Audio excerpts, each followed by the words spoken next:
Somalia, the most strategic country in the world. Welcome to a story of a land where geography meets destiny. A nation whose location has shaped trade routes, power struggles, and global interests for centuries. This is Somalia, not just a country in the Horn of Africa, but the most strategic country in the world. Stay with us as we explore how Somalia's position has influenced empires, fueled conflicts, and now holds the key to regional and global geopolitics. 1. The gatekeeper of the Indian Ocean. Somalia sits at the crossroads of Africa and the Middle East, guarding the Gulf of Aden and controlling access to the Suez Canal, one of the busiest maritime choke points in the world. Every year, nearly 10% of global trade flows through these waters. Oil, gas, and essential goods pass by Somalia's shores, making it a silent sentinel of the global economy. Control that strait, and you control access to Europe, Asia, and Africa. This is why more than 21 ships pass this way, each year carrying oil, gas, and goods vital to the global economy. Its 300-kilometer coastline, the longest in mainland Africa, offers ports, fishing zones, and potential naval dominance. Now just imagine the power that comes with controlling or influencing this coast. That's not just a statistic, it's a strategic weapon. 2. A legacy of trade, civilization, and global trade. But Somalia's strategic value isn't new. Over 10 years ago, Somali ports were already buzzing with activity. Long before modern borders, Somalia was part of the legendary Silk Road of the seas. Merchants from Persia, India, Arabia, and even China docked here, trading spices, incense, textiles, and ivory. Mogadishu, once known as the City of Islam, was a thriving port city in the Middle Ages, connected to empires from Cairo to Calicut. The Somali coast wasn't just a transit point, it was a melting pot of cultures, religion, and innovation. Somalia was a bridge connecting the African interior to global trade. Gold from the Great Lakes, ivory from East Africa, even enslaved people tragically moved through here. This coast was Africa's link to the world. 3. The Scramble for Somalia. In the 1800s, the European powers took notice. As European powers scrambled for Africa in the late 19th century, Somalia became a coveted prize. Why? Because whoever controlled Somalia controlled one of the world's most valuable naval routes. The British wanted Berbera, the Italians wanted Mogadishu, and the French anchored in Djibouti. Somalia was split, occupied, and manipulated not for its land, but for its location, and not because Somalia had diamonds or oil, but because of its position. This division would leave scars, sow tension, and shape the country's future conflicts. They knew whoever held this corner of Africa could monitor and control maritime movement through the Red Sea and Indian Ocean. After independence in 1960, Somalia quickly became a Cold War pawn. During the Cold War, Somalia again found itself at the center of a global chessboard. The US and the Soviet Union both courted Somalia, offering military aid in exchange for strategic bases. The Soviets saw opportunity. They built naval bases, trained troops, and armed Somalia for influence over Indian Ocean access. The Soviet Union first allied with Somalia, establishing military infrastructure. But when Somalia expelled the Soviets in 1977, the US rushed in to take their place. In the span of 2 decades, Somalia hosted both Soviet and American operations, a rare and powerful position that very few countries could offer. It was never about Somalia's internal politics, it was about geography. A launch pad into the Red Sea, a listening post near the Middle East, a presence in the Indian Ocean. 5. The war, the fall, and the forgotten. When the Cold War ended, global interest in Somalia seemed to vanish, just as the country spiraled into civil war. The world watched and largely turned away as Somalia fractured. But while the headlines focused on conflict, pirates, and famine, the waters off Somalia remained vital to global shipping. And foreign powers never really left. They just became quieter. But one thing didn't change: Somalia's strategic importance. Even during collapse, piracy in Somali waters sent global shockwaves. NATO, the US, and EU launched naval operations to protect trade routes. Foreign powers didn't care who ruled Somalia, they only cared about keeping those waters open. 6. A new era of geopolitical interest. Today, Somalia is once again in the spotlight. China's Belt and Road Initiative eyes East Africa. Turkey has established a military base and invested in infrastructure. The US and EU patrol Somali waters against piracy. Gulf states like the UAE are building ports to counter Iran's influence. Somalia is no longer a passive pawn. It is becoming a player, and its strategic location is its greatest asset. 7. Somalia's strategic assets. Beyond location, Somalia is sitting on untapped potential. Offshore oil and gas reserves in the Indian Ocean, rare earth minerals and uranium in Puntland, and the interior blue economy zones with massive fishing and energy potential. And Somalia is poised to be more than just a player, but a regional power. 8. The port race. Somalia's ports are now at the heart of a silent competition. Berbera, managed by DP World, aims to rival Djibouti. Mogadishu's port is seeing Turkish upgrades. Bosaso and Kismayo are rising as key access points to East Africa's interior. Everyone wants a piece of the Somali coastline, not just for fishing, but for trade, energy, and regional dominance. Future. The narrative is shifting. Somalia is no longer just a war-torn nation. It is reclaiming its position one step at a time. Strategically located, rich in resources, a vital link between Africa, the Middle East, and Asia. Somalia's destiny is not written in its past, but in its potential. This is more than geography. It is a nation reborn, a gateway to global power. This is Somalia, the most strategic country in the world. 10. Conclusion. As we close this journey, one truth becomes clear. Somalia's value is far greater than what headlines suggest.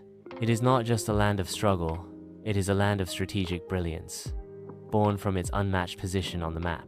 For centuries, its shores have drawn the eyes of merchants, empires, colonizers, and modern superpowers. And now, in a world racing for influence, energy, and connectivity, Somalia stands at the center, not by force, not by demand, but by the quiet, unstoppable power of location.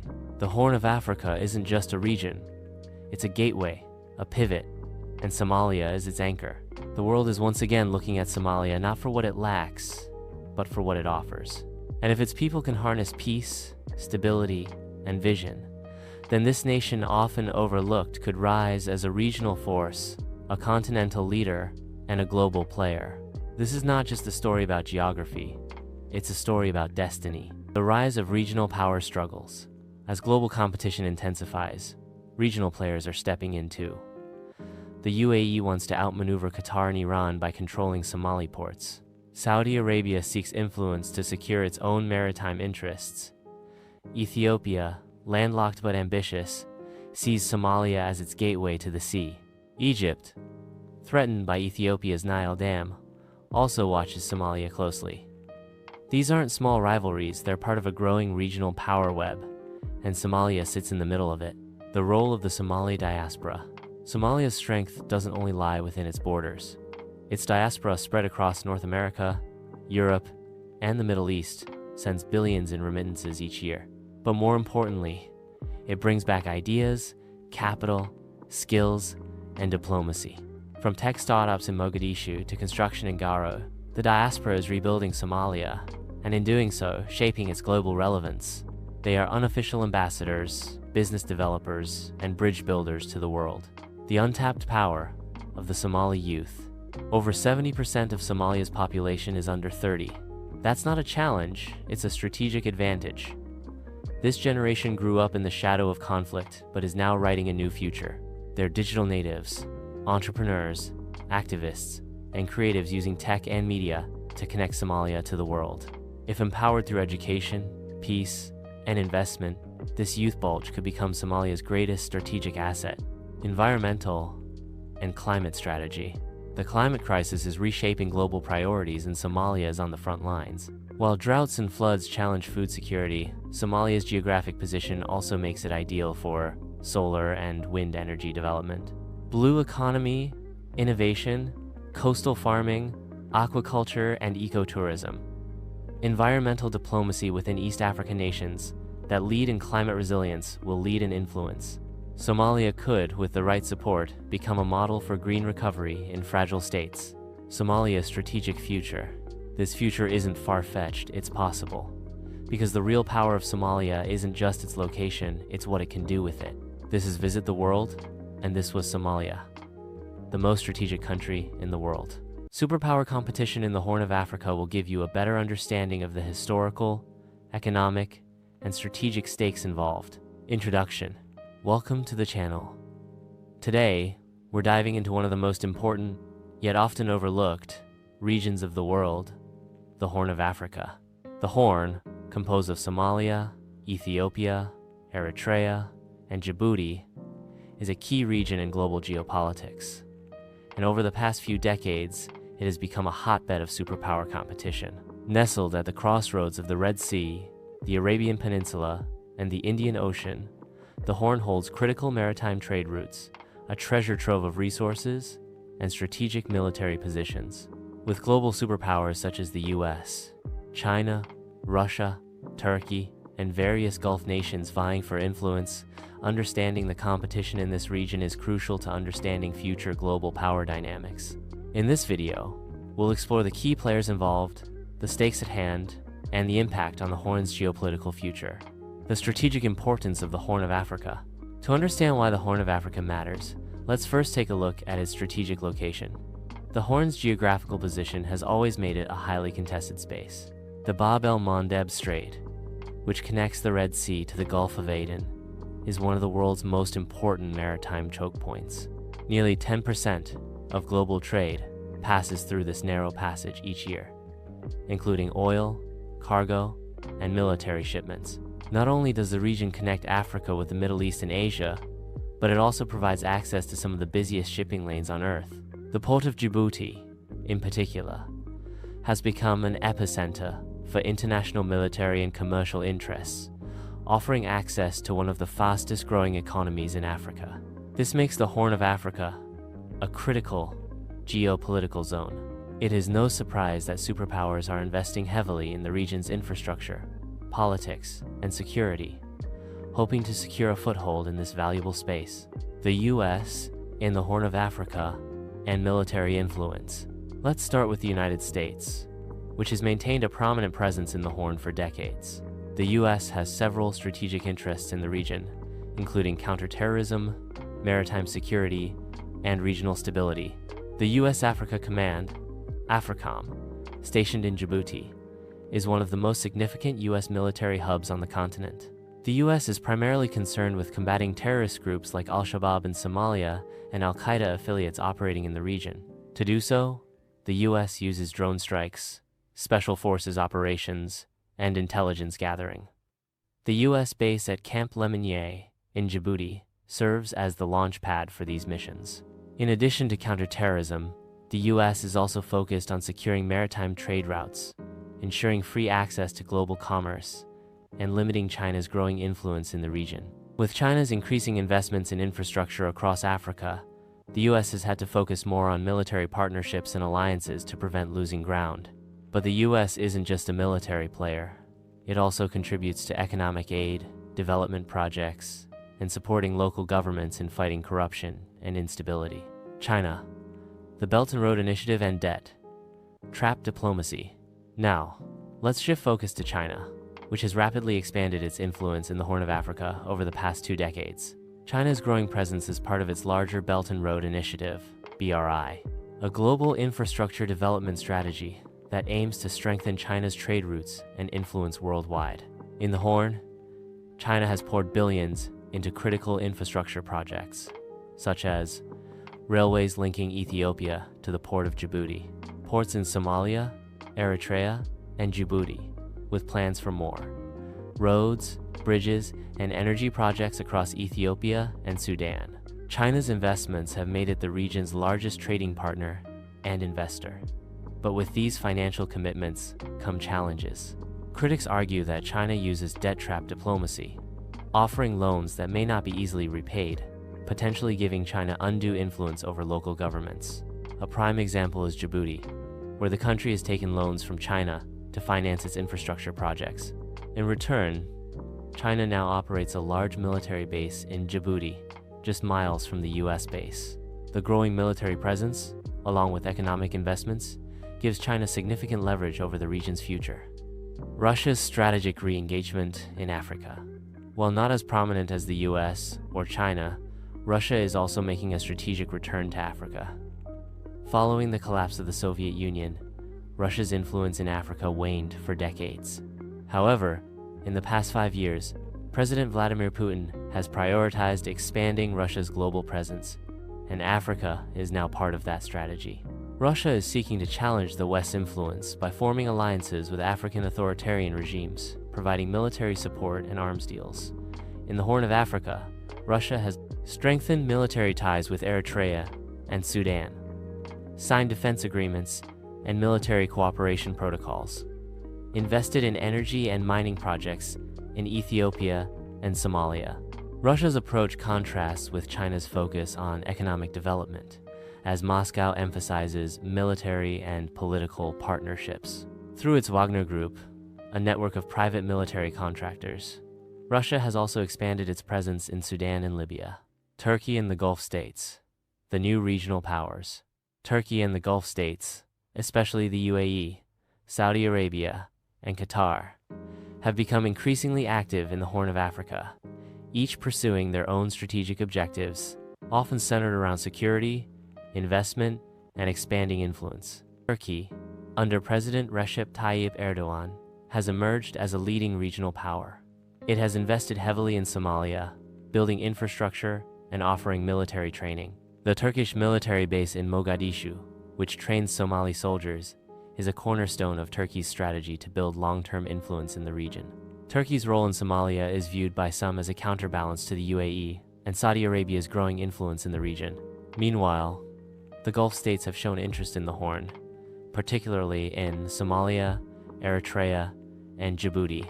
The UAE has secured access to key ports and military bases in the region, including in Somaliland, while Saudi Arabia has increasingly focused on securing its interests through diplomatic efforts, security agreements, and infrastructure projects. The rivalry between these Gulf nations also mirrors broader geopolitical rivalries, particularly the tensions between Saudi Arabia and Qatar. This competition for regional influence is often expressed through aid, investment, and military cooperation. India and Japan quiet, but important players. While India and Japan are not as visible as the US, China, or Russia, they are quietly establishing a presence in the Horn of Africa. India, in particular, is concerned with China's String of Pearls, a strategy in which China builds a network of ports and military facilities across the Indian Ocean.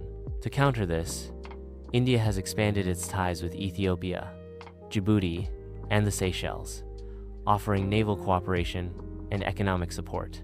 Japan, like India, has focused on maritime security and has a military presence in Djibouti to combat piracy in the Gulf of Aden. Both nations are also investing in development projects, particularly in infrastructure and humanitarian aid. Their quiet presence in the region serves as a balancing force in countering Chinese dominance. The impact of superpower rivalries on the Horn of Africa. The competition among these superpowers has profound implications for the Horn of Africa. While the investments in infrastructure and security have benefited some local economies, they also come with significant risks. Militarization. The region has seen increasing militarization, with foreign bases and military alliances that fuel tensions rather than cooperation. Debt risks. Many countries in the Horn are accumulating large amounts of debt, particularly to China. The consequences of an unsustainable debt burden are yet to be fully seen. Proxy conflicts.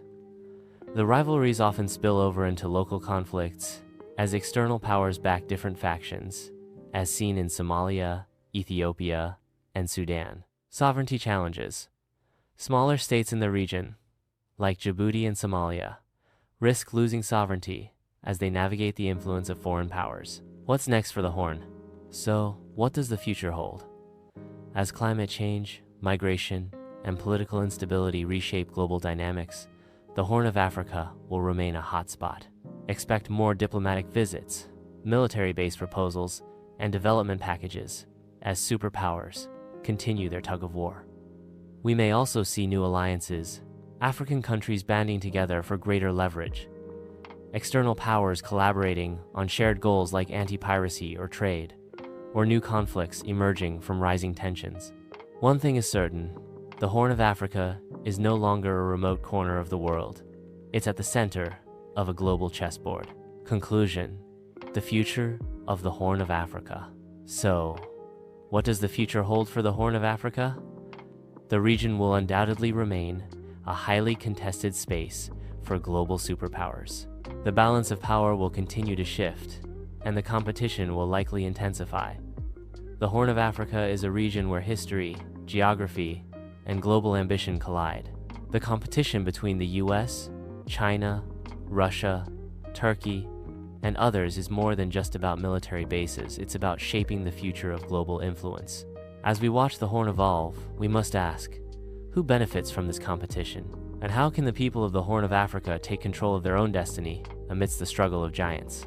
However, local governments must find ways to leverage foreign interest for their own economic development while maintaining their sovereignty.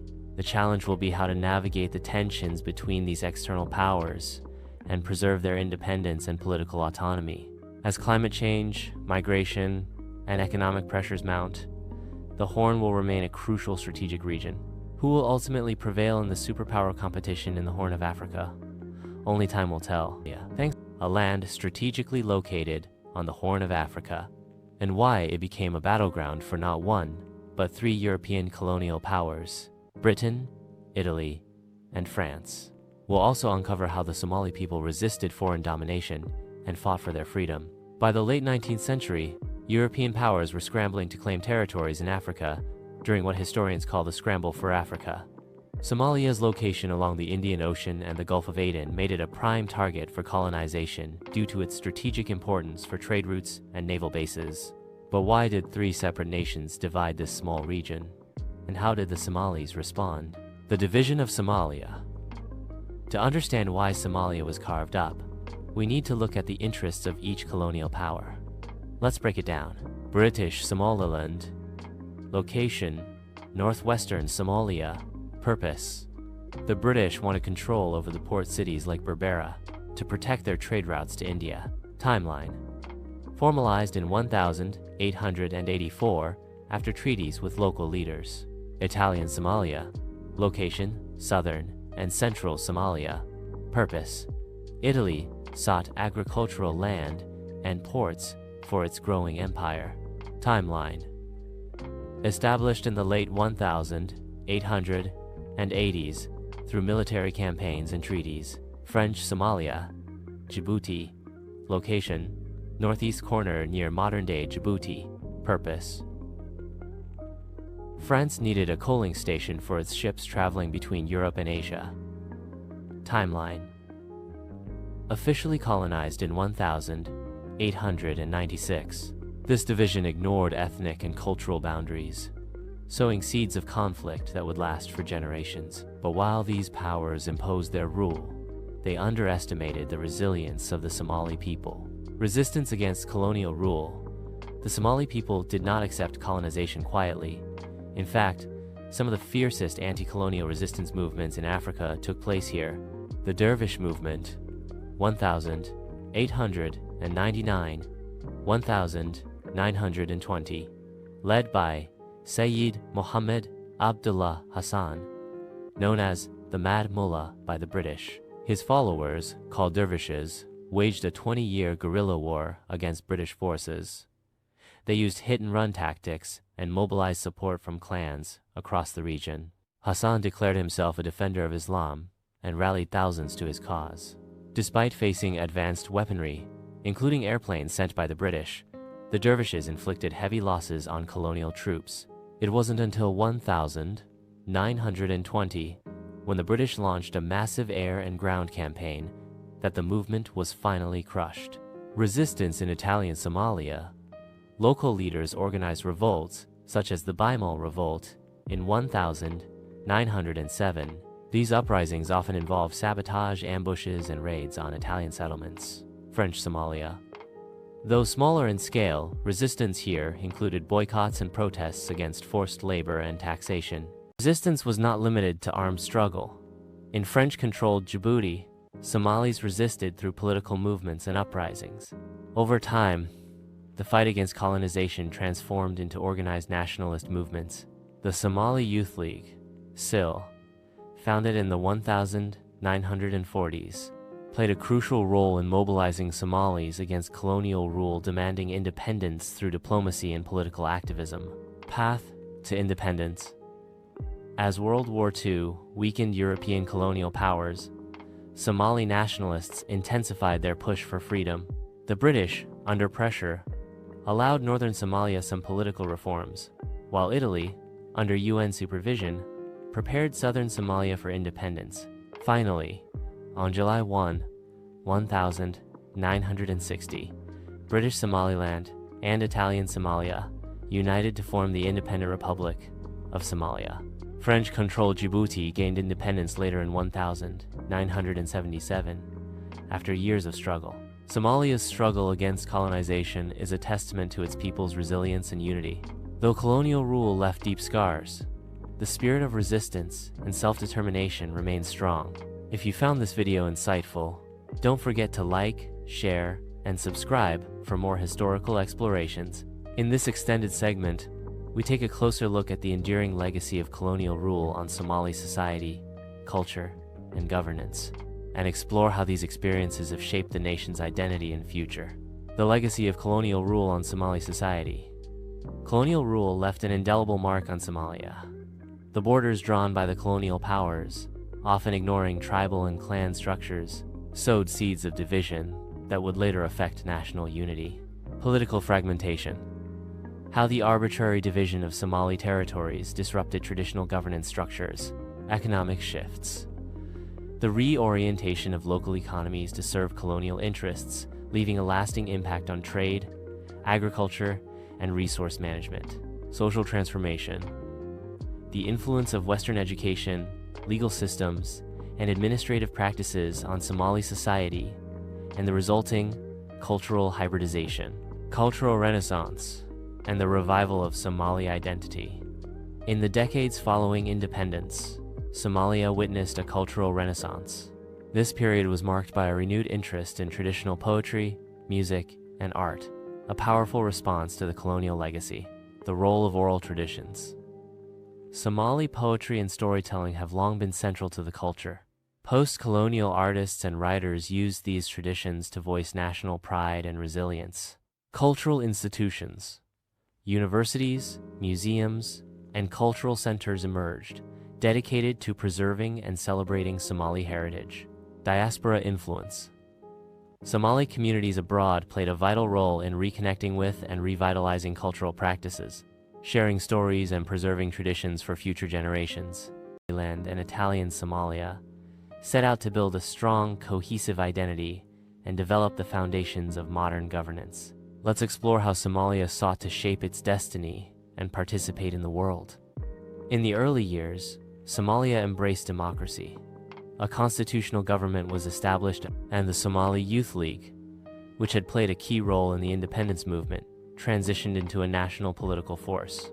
The government focused on creating institutions that would unite diverse clans and regions under a shared national identity. However, despite initial optimism, political challenges emerged, including clan rivalries and the struggle to balance central authority with local autonomy.